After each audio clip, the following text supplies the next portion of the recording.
ఆదాము అవ్వ మొదట దేవునితో సహవాసం కలిగి ఉన్నారు వారు. దేవుడు ఏదైతే తినమన్నారో ఆ ఆహారాన్నే తింటూ వచ్చారు. దేవునితో కలిసి తింటూ వచ్చారు. దేవునితో కలిసి సంబంధంలో, ఆ సహవాసంలో, ఆ నిబంధనలో వారు నిలిచి ఉన్నవారే. కానీ అక్కడ జరిగిన విషయం ఏంటంటే, ఎప్పుడైతే దేవునిది కాకుండా వేరే బల్లలో వారు చేయి వేశారు, అప్పుడు వారు దేవునికి వేరైపోయారు.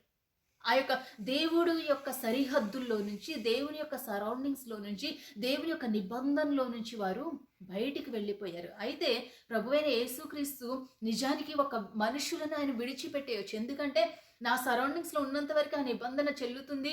కాబట్టి మీకు ఇప్పుడు నా నా సరౌండింగ్స్ నుంచి బయటికెళ్ళిపోయారు కాబట్టి మీతో నాకెలాంటి బాధ్యత లేదు అని వదిలిపెట్టేయొచ్చు. కానీ ప్రభువైన యేసుక్రీస్తు తన అపారమైన కృప చేత ఆ నిబంధన విషయంలో తనకు జోక్యం లేకపోయినా ఆయన ఆఖరి రక్తపు బొట్టు వరకు కార్చి మనల్ని మరలా తిరిగి రక్త నిబంధనలోనికి తీసుకొనొచ్చారు.